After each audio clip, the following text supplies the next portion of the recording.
السلام علیکم ورحمۃ اللہ وبرکاتہ. جی آپ کون؟ یہ نمبر کس کا ہے جناب؟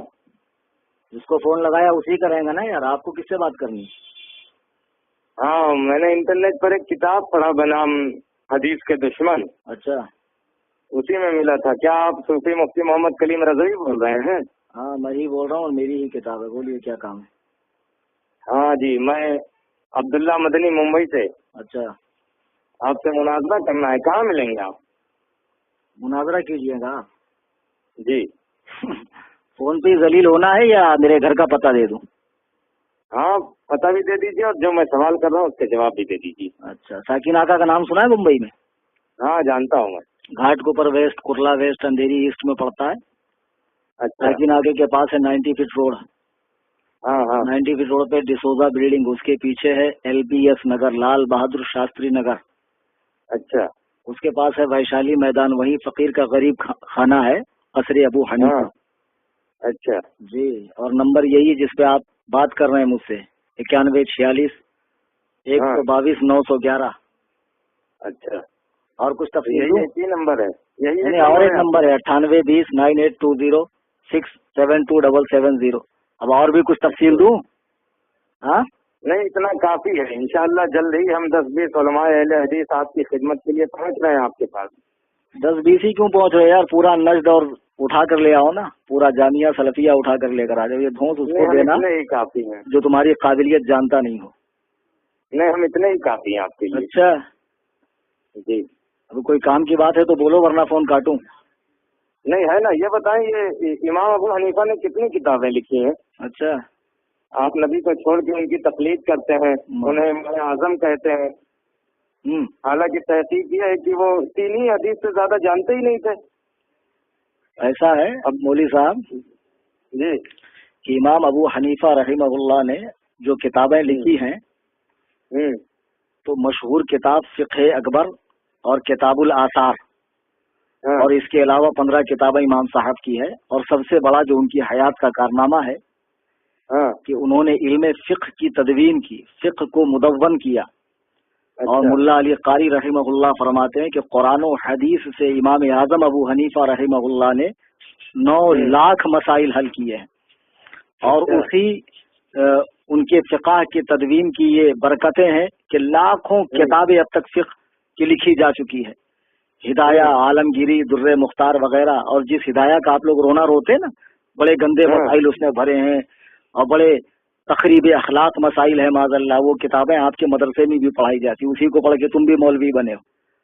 میں بتا رہا ہوں تم کو, تم لوگ کتنے بڑے مکار ہو کہ تم چاہتے ہو کہ فقہ حنفی کو ملک سے نکال دیا جائے. پہلے اپنے مدرسے سے تو نکالو یار. اس کو پڑھے بغیر تو تم لوگ مولانا بھی نہیں بن سکتے ہو. اور دوسری بات, لوگوں نے جو 3 حدیث سے زیادہ نہ جانتا ہوں اسے آپ لوگوں نے اصغر بھی نہ بن سکا ہو اور اسے آپ لوگوں نے امت کا امام اعظم بنا دیا. معاذ اللہ رب العالمین. ہم نے کیا بنایا؟ اللہ و رسول نے بنایا. پہلی بات یہ ہے. اور علماء امت نے بنایا, امت کے بڑے بڑے فقہاء علماء نے بنایا جو صاحبان نظر تھے, سمجھے.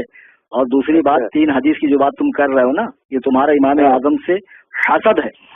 ورنہ اب تک تو تمہارے مولوی بولتے تھے کہ 17 حدیث جانتے ہیں, اور اب تم کہہ رہے ہو کہ تحقیق یہ ہے کہ 3 حدیث جانتے تھے. کون جاہل تحقیق کیا بے؟ کس جاہل کی یہ تحقیق ہے کہ امام اعظم 3 حدیث جانتے تھے؟ تاریخ پڑھی ہے, سیرت کا مطالعہ کیا ان کی؟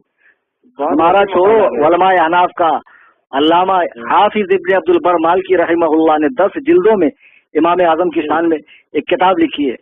مالکی مذہب سے تعلق رکھتے ہیں. اس میں وہ لکھتے ہیں کہ امام اعظم نے بوقت وفات, سن رہے ہیں مولوی صاحب؟ جی جی سن رہا ہوں, آپ بتائیں. بوقت وفات اپنے بیٹے کو بلا کر کہا, بیٹا مجھے 5 لاکھ حدیثیں یاد ہیں, اس میں سے میں تمہیں 5 حدیثوں کے ذریعے نصیحت کر رہا ہوں. تو امام اعظم تو خود کہہ رہے ہیں کہ مجھے 5 لاکھ حدیثیں یاد ہیں اور میں اس میں سے تمہیں 5 باتوں کی نصیحت کر رہا ہوں. تو جو زمانہ خیر القرون میں ہو, جسے شرف تابعیت نصیب ہو, جس نے 70 صحابہ کی زیارت کی ہو, صحابہ سے حدیثیں جس نے روایت کی ہو, تو تم اس کے بارے میں کہتے ہو 3 حدیث جانتے ہو. تم کتنی حدیث جانتے ہو بے؟ نہیں جناب من, آپ لوگ صحیح حدیث کے ہوتے ہوئے بھی قول امام پر عمل کیوں کرتے ہیں بھائی؟ نہیں ابھی تو تم پہلے وہی بات کرو کہ آپ کتنی حدیث جانتے ہو. اور ابھی تم نے کہا نا کہ امام کو, نبی کو چھوڑ کر امام کا اتباع کرتے ہیں. ہاں وہ تو صحیح کہہ رہا ہوں میں.